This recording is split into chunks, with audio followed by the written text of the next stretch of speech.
del 30 al 40% haga enfermedad y de la TB biliar un 10 a 20%. Entre 1 a 2 años, el 75 al 80% no va a ser enfermedad. Entre los 2 y 5 años, el 95% no va a ser enfermedad. Entre los 5 años y los 10 años, el 98% no hace enfermedad. Y en la población ya adulta, mayor de 10 años, considerado igual que la de edad adulta, el 80 al 90%. ¿Qué quiere decir? Que de todos nosotros, si hay aquí un paciente con TBC, el 80 al 90% no vamos a hacer la enfermedad. Ahora vamos a llegar ahí. El adulto inmunocompetente puede desarrollar el 10% en toda la vida y el 5% en los primeros 2 años. Entre los 5 a 14 años el 15%, 1 a 5 años 24% y la edad en la que podría desarrollar es el 43% menor de 1 año. En menor de 2 años hay mayor riesgo en los primeros 3 meses luego de la infección. En personas viviendo con el virus del SIDA se da entre un 40 y 50% cada año de riesgo de infección. Ahora, ¿cuál es la fisiopatología? ¿Para qué me sirve valorar la fisiopatología? Para entender por qué nos contagiamos. Existe una inmunidad innata y adaptativa, pero sobre todo la celular, que son esenciales para contener la infección, que es lo que ocurre en la mayoría de nosotros. El Mycobacterium es un patógeno intracelular y por tanto la inmunidad celular tiene un papel fundamental en la contención de esta infección. Los niños con alteración de la inmunidad celular tienen un riesgo muy aumentado de desarrollar la enfermedad. Hay que tener en cuenta que los niños tienen problemas de procesos infecciosos a repetición, infecciones con mucha más frecuencia. Es decir, alteran la inmunidad celular. Como no está esa inmunidad celular para poder matar estos Mycobacterium, por eso es que en ellos se da mayormente en los casos. Frente a una exposición, ¿cierto?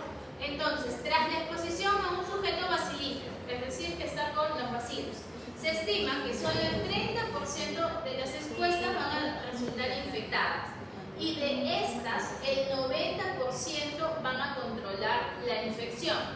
Se desconocen las razones por las cuales la mayoría de los expuestos no se infectan, pero se cree que la inmunidad celular es la que actúa para poder evitar el proceso de la infección. Al toser o estornudar, las gotas cargadas de bacilos se dispersan en el aire, quedando suspendidas durante horas. Pero las más pequeñas, las que miden menos de 5 micras o menos de 10 bacilos, son las que van a tener capacidad infectiva.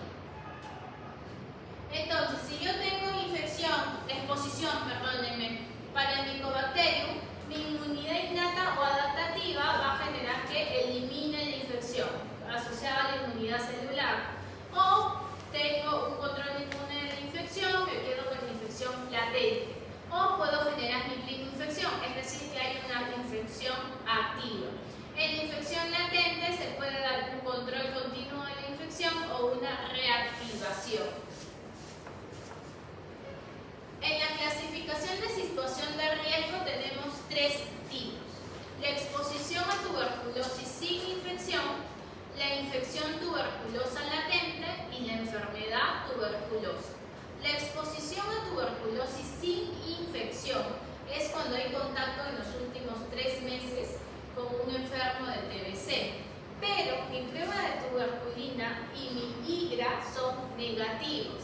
No hay clínica y mi radiografía está normal. En la infección tuberculosa latente, mi prueba de tuberculina y mi IGRA está positivo, mi paciente es asintomático, pero mi radiografía está normal. Aunque no se documente la existencia de un contacto exacto con TB, y antes de poder detectar lo que es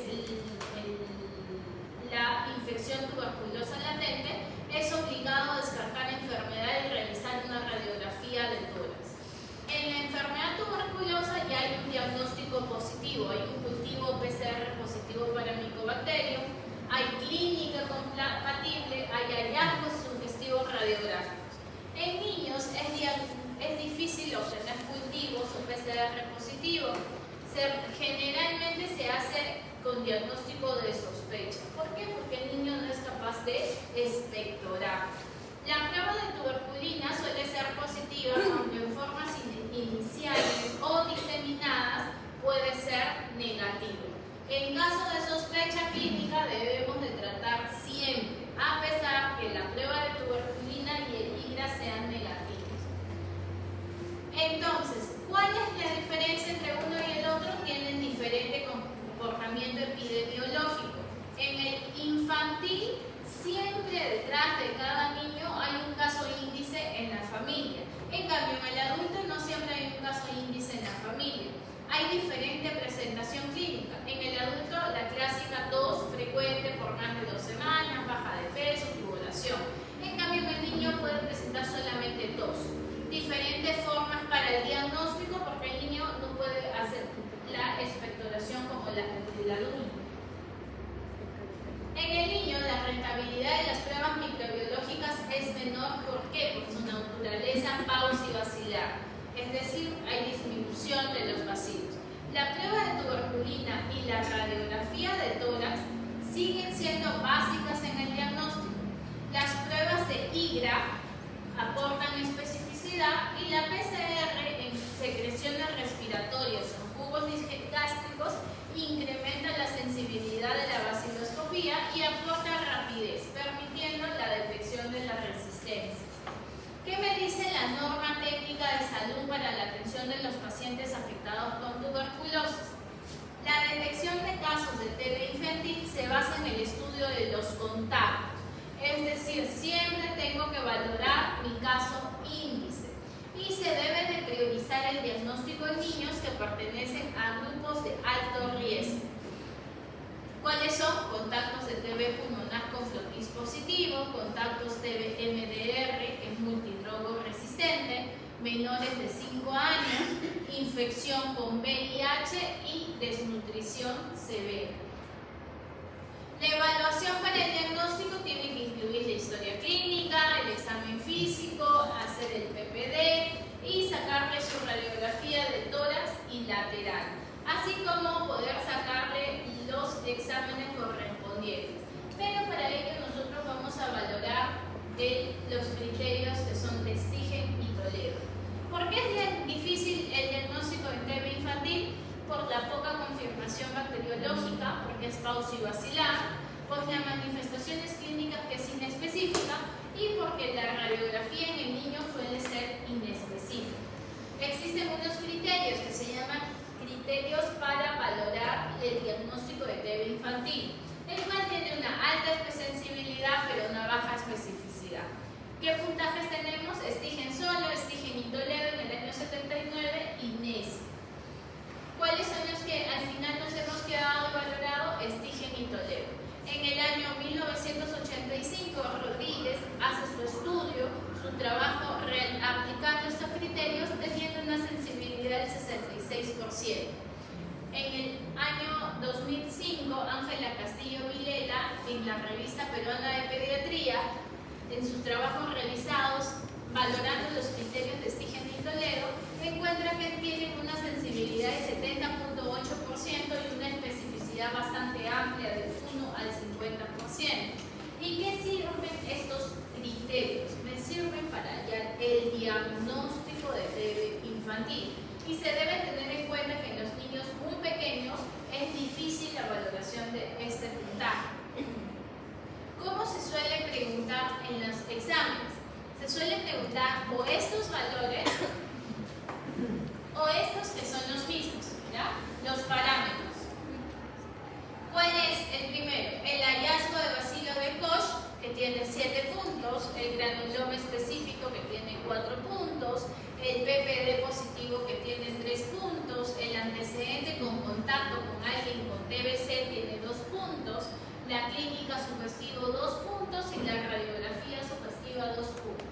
Otra forma de valorar: bacteriológico 7 puntos, anatomopatológico 4 puntos, inmunológico 3 puntos, radiográfico 2 puntos, clínico 2 puntos.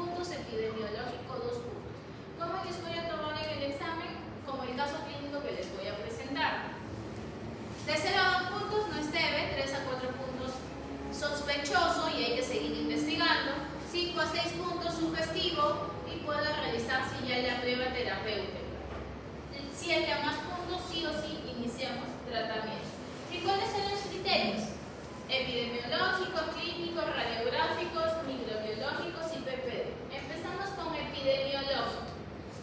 Es el contacto de pacientes menores de 14 años con pacientes bacilíferos, es decir, alguien que tenga TBC.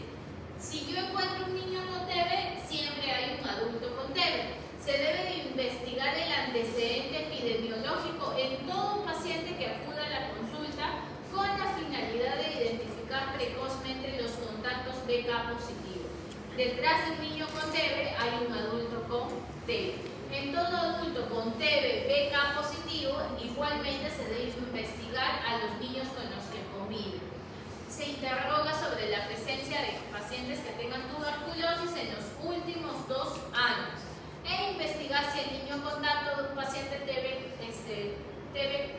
TBC pulmonar BK positivo ha recibido terapia profiláctica con isoniazida. A nivel clínico, ¿qué puede presentar? Tos crónica, fiebre prolongada, pérdida de peso. Las manifestaciones extrapulmonares buscamos las adenopatías a nivel cervical, a nivel axilar, a nivel inguinal. Buscamos que no haya derrame pleural, buscamos que no haya pericarditis, signos meningios o distensión abdominal con ascitis. En el niño, la tos no es el único síntoma para pensar en TB, pensamos múltiples patologías. Sin embargo, la disminución de apetito, la pérdida de peso, el decaimiento, la sudoración nocturna, sí nos hace pensar que es un cuadro de TB. Debido al alto riesgo que conlleva una infección meningia, se deberá siempre interrogar si el paciente no está irritable, si no está somnoliento o si no ha tenido algún cambio de conducta en las últimas semanas.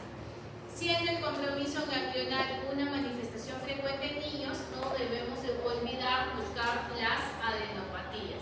Además, hay que pensar en un paciente que tiene diarrea sin distensión abdominal inexplicable, o que tenga hematuria, o que tenga deformidad en la columna vertebral, como signos de, por ejemplo, tuberculosis intestinal, tuberculosis urológica o tuberculosis de la columna o el mal de Boston. Aquí, por ejemplo, vemos las adenopatías, ¿no? Estas adenopatías, generalmente, cuando nosotros valoramos, pensamos, por ejemplo, que puede ser enfermedad arañazo de gato, ¿no? Que es una patología que suele estar asociado a las adenopatías. Otro diagnóstico diferencial es TBC ganglionar. En la imagen radiográfica hay menos frecuencia de tabicación. La TB intratorácica hay que buscar adenopatías iliares o mediastínicas, o hay que buscar imágenes de condensación por compresión. Generalmente la radiografía suele ser normal o suele tener una afección mínima. La radiografía nos permite valorar la presencia, extensión y localización de la lesión pulmonar. El criterio es importante en los casos de TB miliar y complejo primario. Las formas clínicas extrapulmonar pueden incluso también cursar con una radiografía normal. En el examen microbiológico, la TB pulmonar en niños es pausivacilar con escasa expectoración. Aún así, deben hacer todos los esfuerzos necesarios para la obtención de muestra, ya sea con lavado, inducción de esputo o la expectoración espontánea en niños más grandes. Microbiológico que valoramos el BK, ¿cierto? La baciloscopía, el cultivo, el medio sólido y medio líquido, y las pruebas de sensibilidad cuando este sea indicado. Las técnicas de diagnóstico no microbiológico tenemos anátomo-patológico y tenemos el test de ADO, que se puede usar también en el líquido pleural y peritoneal. El PPD, ¿qué es el PPD? El derivado proteínico purificado, que va a permitir detectar infección. El PPD es una sustancia biológica, por lo que debe ser conservado en un envase oscuro y a temperatura de 2 a 8 grados. Un PPD mayor de 10 milímetros obliga a buscar enfermedad de tuberculosis en el niño. PPD positivo en niños menores de 5 años induce una infección reciente y tiene un elevado valor predictivo positivo para el diagnóstico. ¿Cómo se realiza? Se realiza por un personal previamente capacitado e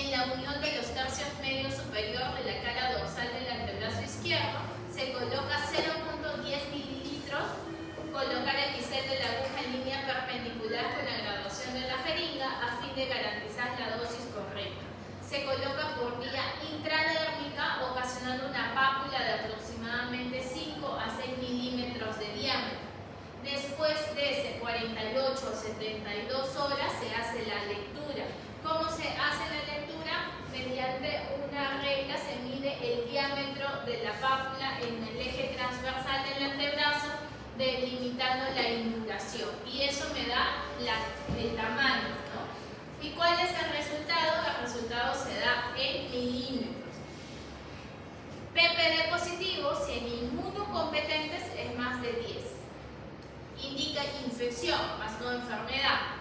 Inmunosuprimido, más de 5, indica infección, más no enfermedad. ¿Cuándo pienso que puede ser un falso negativo? En pacientes de 3 a 6 meses, pacientes con inmunodeficiencia, desnutrición, TB grave, infecciones virales o que haya estado con tratamiento de corticoides. ¿Cuándo pienso que es un falso positivo? Cuando ha sido colocado la vacuna del BCG o cuando ha sido infectado por otras micobacterias. En el caso de encontrar adenitis, yo tengo que pensar si tiene más de 5 años o menos de 5 años. ¿Cuándo pienso que es tuberculosis? Cuando los síntomas generalmente acompañantes suele ser color violáceo, de piel próxima o puede ser fistulación, hay fiebre o síntomas respiratorios, suele ser bilateral y usualmente hay un contacto con alguien con tuberculosis. El PPD suele ser positivo y el IGRA positivo. Este es el diagnóstico de adenitis tuberculosa. Y el tratamiento, aunque el tratamiento varía según la localización y según la sensibilidad, se usa varios fármacos, con una fase de inducción de 2 meses, con 4 fármacos empíricamente y una de mantenimiento de 4 o 10 meses con 2 fármacos. En infección tuberculosa latente, la elección es la isoniazida, durante 6 a 9 meses. Es fundamental monitorizar la adherencia para conseguir la curación y prevenir resistencias. Aquí nuevamente valoramos la norma técnica para saber lo de las dosis. ¿Y cuáles son los medicamentos? La famosa neumotecnia IRTE, ¿no? Isoniazida, dosis 10, rifampicina, dosis 15, piracinamida, dosis 35, etambutol, dosis 20. Estos medicamentos de primera línea en menores de 15 años. Mayores de 15 años no voy a tomar porque es edad ya perteneciente a medicina interna, pero para conocimiento. ¿Cuáles son los fármacos de primera línea? Bibliografía de la Academia Española de Pediatría: isoniazida, rifampicina, piracinamida, etambutol y streptomicina. Para conocimiento, medicamentos de segunda línea, del grupo A, del grupo B y del grupo C. ¿Alguien desea dar el caso clínico?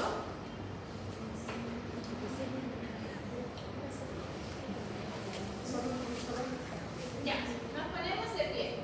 Lo comentas y nos dices las 2 respuestas. Cuéntanos el caso. Ya. Yesenia tiene 6 años y vive en la comunidad El Salado, donde se han detectado un gran número de casos de tuberculosis. Vive con 2 de sus hermanos y su madre. Ninguno de los miembros de su familia tiene síntomas respiratorios, pero Yesenia tiene gripe con catarro desde hace varias semanas. Además, le dan fiebre con sudoración por las tardes. Bianca, su vecina, también está enferma y a su hermano mayor le han hecho el diagnóstico de TB. La radiografía es normal y la beca paucilar no dice, solamente dice la beca positivo. ¿Qué criterio utilizaría para hacerle diagnóstico a Yesenia y qué conducta tomaría? Bueno, Yesenia es una niña de 6 años y tiene, al parecer hay un contacto con una vecina que tiene y un hermano mayor que le han hecho el diagnóstico de TBC. O sea, le pediría un PPD aquí con una prueba de la PPD. ¿Pero qué criterios usaríamos? ¿Qué criterios? ¿El contacto? Criterios, ¿cómo se llamaba? Ya, el nombre de los criterios que usted dijo. Presidente. Sí, de Pablo. Steven y Pablo. Stegen y Toledo. ¿Cómo era? Stegen y Toledo. Y Pablo.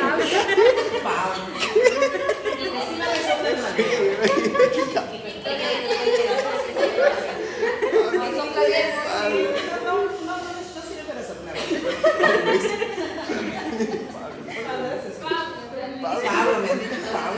Toledo y Pablo. ¿Qué criterios, dentro de los criterios que se decía, uno de ellos era el contacto? ¿Ya eso cómo se llama? ¿Qué criterio? No me soplen, como no soplen. Mejor Sí, el contacto es uno de ellos. ¿Qué es? Ya, usted quiere que le dé el nombre. Cuadro clínico, ¿cierto? Cuadro Y es pausi básica. Entonces, ¿cuánto puntaje tiene? Ahí tendría 4 o 2 y el pauso vacilar que tengo 2 antecedentes, contacto con Tevez con 2 más, son 4. También, sí, el hallazgo de Silvia Koch no decía el nombre específico. Doctora, pero ahí solamente tengo el cuadro clínico sugestivo que es 2. Después tengo el antecedente contacto en TV. No, sí tenía beca positiva. Sí, tenía beca, entonces ya ahí me voy al vacío de Koch 7. 2 y 4 más 7, 11. Inicio, Tratamiento. ¿cuál es su apellido? Gamero. Todo. Doctora, jáleme. No tengo beca. Jáleme, doctora, porque jáleme a mi compañera que me soplacha. Es que yo estaba Ella queriendo se ve la decir cara. Toledo y me salió Pablo.